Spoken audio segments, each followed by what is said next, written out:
ಇಲ್ಲ ಅಂತೇಳಿ ಪ್ರಶ್ನೆಯಲ್ಲಿ ಕಂಡು ಬಂದಿದೆ. ಆದ ಕಾರಣ ನಾವು ಜೀರ್ಣೋದ್ಧಾರಕ್ಕೆ ನಾವೊಂದು ಕಮಿಟಿ ಮಾಡಿ ನಾವು ಶುರು ಮಾಡುತ್ತೇವೆ ಅಂತೇಳಿ ಹೇಳಿದ್ದೀವಿ. ಆ ಸಭೆಯಲ್ಲಿ ಒಂದು ಬಾಳೆಯ ಕೊಡಿ ಎಳೆಯಲ್ಲಿ ಪ್ರಾರ್ಥನೆ ಮಾಡುವಾಗ ಅಲ್ಲಿ ಭೂಮಿಯ ತಗೊಳ್ಳುವಂಥ ಪ್ರಶ್ನೆ ಇದೆ. ಇದೇ ಮುತ್ತಣ್ಣ ಶೆಟ್ಟಿ 3 ನೇಮದಲ್ಲಿ ಸಮೇತ ಅವರು ಕೈ ಕೊಟ್ಟು ಅದನ್ನು ಪ್ರಾರ್ಥನೆ ಮಾಡಿ ನಾವು ತಗೊಂಡು ನಾವು ಸ್ವೀಕಾರ ಮಾಡಿದ್ದೇವೆ ದೈವದ ನಡೆಯಲ್ಲಿ. 13 ತಾರೀಕು 19ನೇ ನಾವು ಒಂದು ನಿಗದಿ ಮಾಡಿದ್ದೀವಿ. ನಾವು ಜನವರಿ 22 ತಾರೀಕಿಗೆ ದೈವದ ಎಲ್ಲ ಮನೆ ಮಂಚವನ್ನು ಬಾಲಾಲಯದಲ್ಲಿ ಇಡುವುದು ಅಂತೇಳಿ ತೀರ್ಮಾನ ಮಾಡಿದ ಹಾಗೆಯೇ ನಾವು ಅದಕ್ಕೆ ಪೂರ್ವ ತಯಾರಿ ಮಾಡಿದ್ದೀವಿ. ನಮ್ಮ ಗಂಗಾಧರ ಶಾಂತಿ ಅಂತೆಯೇ ನಮ್ಮ ನೀಲೇಶ್ವರ ಪದ್ಮನಾಭ ತಂತ್ರಿಯವರ ಹತ್ರ ಎಲ್ಲ ಕೇಳಿ ಮಾಡಿದ್ದಲ್ಲಿ. ಆದರೆ ಇದೇ ಮುತ್ತಣ್ಣ ಶೆಟ್ಟಿಯವರು ಬಾಳೆಯಲ್ಲಿ ಕೊಡಿಯಲೆಯಲ್ಲಿ ಅವರು ಧೂಳ್ಯ ತಗೊಂಡರು ಕೂಡ 13ನೇ ತಾರೀಕು 19ನೇ ತಾರೀಕಿನಂದು ಅವರು ಇದಕ್ಕೆ ಬಾಳಾಲಯದಲ್ಲಿ ಇಡಬಾರದು, ಅಲ್ಲಿ ಜೀರ್ಣೋದ್ಧಾರ ಆಗಬಾರದು ಅಂತ ಹೇಳಿ ಅವರು ಸ್ಟೇಗೆ ಹೋದರು. ದೇವರ ದಯೆಯಿಂದ ಅವರಿಗೆ ಸ್ಟೇ ಸಿಕ್ಕಲಿಲ್ಲ. ನಾವು ಇದು ಜೀರ್ಣೋದ್ಧಾರಕ್ಕೆ ಪ್ರಾರಂಭ ಮಾಡಿದ್ದೀವಿ. ಅಲ್ಲಿ ಜೀರ್ಣೋದ್ಧಾರ ಎಷ್ಟು ಆಗಿದೆ ಅಂತ ಹೇಳಿದರೆ ನಿಮಗೆ ಗೊತ್ತಿರಬಹುದು. ನಿಮಗೆ ನೆನಪು ಮಾತ್ರ ಮಾಡುವುದು ನಾನು. ಸಣ್ಣ ಕೆಲಸದಿಂದ ದೊಡ್ಡ ಕೆಲಸದವರೆಗೆ 23 ಕೆಲಸವನ್ನು ಮಾಡಿದ್ದೇವೆ ನಾವು.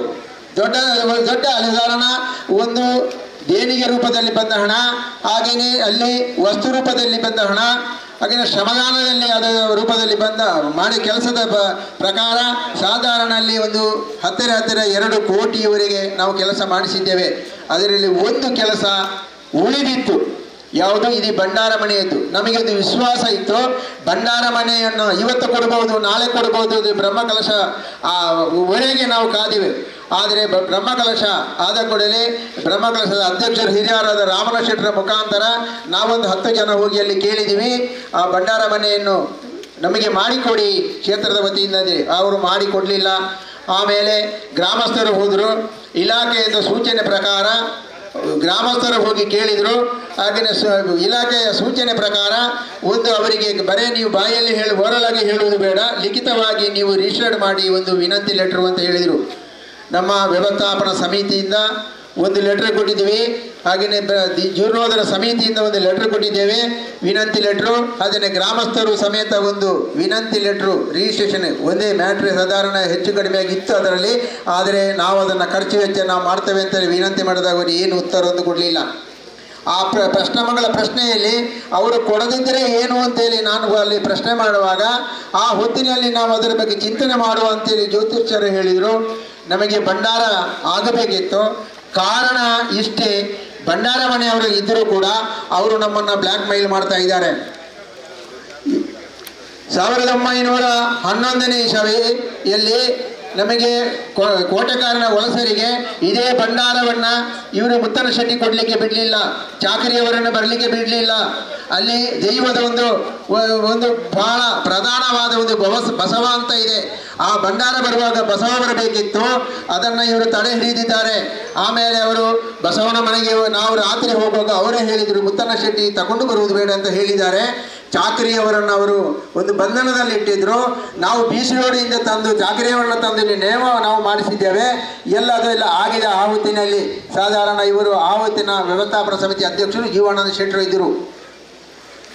ಆದರೆ ಈ ಮುತ್ತಣ್ಣ ಶೆಟ್ಟಿ ನಾವು ಹಾಕಿದ ಒಂದು ಭಂಡಾರ ಮನೆಗೆ ಇಲಾಖೆಯ ಆದೇಶ ಪ್ರಕಾರ ಭಂಡಾರ ಮನೆಗೆ ನಾವೊಂದು ಬೀಗ ಹಾಕಿದ್ದೀವಿ.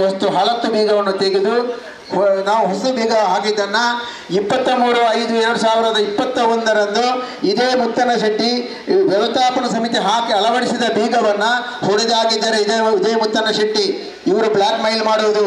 ಇನ್ನೊಂದು ಏನು ನಿಮಗೆ ಹೇಳಿದೆ, ಭಕ್ತರಾದ ಮೂಡಬಿದಿರೆಯವರು ನಮ್ಮದು ಅಲ್ಲಿ ಬ್ರಹ್ಮಕಲಶ ಭಂಡಾರ ಮನೆಯ ಬ್ರಹ್ಮಕಲಶ ದಿವಸ ನೆನಪಿಗಾಗಿ ಅಲ್ಲಿಂದು ಮಾರ್ಚ್ 11ನೇ ತಾರೀಕಿಗೆ ಒಂದು ಹೂವಿನ ಪೂಜೆ ಆಗುವಂತ ಇದೆ. ಸಾಧಾರಣ 42 ವರ್ಷದಿಂದ ಆಗ್ತಾ ಇದೆ. ಈ ವರ್ಷ 43ನೇ ವರ್ಷ. ಆ ಹೂವಿನ ಪೂಜೆ ದಿವಸ ಮೂಡಬಿದಿರೆ ಒಂದು ಭಕ್ತರು ಏನೋ ಅವರ ತಾಪತ್ರಗೆ ಯಾರೋ ಹೇಳಿದ್ರಂತೆ, ಕೊಂಡಾಣಗೆ ಹೋಗಿ ಒಂದು ಹರಕೆ ಹಾಕಿ ಬನ್ನಿ, ಪ್ರಸಾದ ತಗೊಳ್ಳಿ ಅಂತೇಳಿ ಅವರು ಬಂದಿದ್ದರು. ಆ ಹೂವಿನ ಪೂಜೆ ದಿವಸ ನನಗೆ ಅವರು ಸಿಕ್ಕಿದ್ರು. ಅವರವರ ಕಷ್ಟವನ್ನು ಹೇಳಿದರು. ಆದರೆ ಅಲ್ಲಿ ಹರಕೆ ಕೊಡುವಂಥ 1 ಪೌಂಡ್ ಬಂಗಾರನ್ನು ಅವರು ಮುತ್ತಣ್ಣ ಕೈಗೆ ಕೊಟ್ಟಿದ್ದರಂತೆ. ನಾವು ಅದನ್ನು ಕೇಳಿದ್ದೀವಿ. ಮುತ್ತಣ್ಣ ಶೆಟ್ಟರು ಅವರು ಹೋದ ಮೇಲೆ ನಾನು ಕೇಳಿದೆ, ಆ ಬಂಗಾರ ನಿಮ್ಮ ಹತ್ರ ಕೊಟ್ಟಿದ್ದಾರೆ ಅಂತ ಎಲ್ಲಿ ಉಂಟು ಅಂತೇಳಿ. ಆ ಬಂಗಾರ ಸಮೇತ ಇವರು ಯಾರು ಅಲ್ಲಿ ಪ್ರಾರ್ಥನೆ ಮಾಡುವಾಗ ಕೊಡುವಂಥ ಹಣ ಬಂಗಾರವನ್ನು ಭಂಡಾರ ಮನೆಯಲ್ಲಿ ನಮ್ಮ ಭಂಡಾರ ಇದಕ್ಕೆ ನಮ್ಮ ವ್ಯವಸ್ಥಾಪನಾ ಸಮಿತಿಗೆ ಬರುವುದಿಲ್ಲ. ಆದ ಕಾರಣ ನಾವು ನವೆಂಬರ್ 29ನೇ ತಾರೀಕಿನಂದು ನಾವು ಒಂದು ತಾಂಬೂಲ ಪ್ರಶ್ನೆ ಇಟ್ಟು ಆ ಪ್ರಶ್ನೆ ಪ್ರಕಾರ ನಾವು ಭಂಡಾರ ಮನೆ ಮಾಡಿದ್ದೇವೆ. ಆ ಭಂಡಾರ ಮನೆ ಆಗಿತ್ತು ಸಾಧಾರಣ 30 ಲಕ್ಷದವರೆಗೆ ಇಷ್ಟವರೆಗೆ ಖರ್ಚಾಗಿದೆ. 90% ವರೆಗೆ ನಮ್ಮ ಕೆಲಸ ಆಗಿದೆ.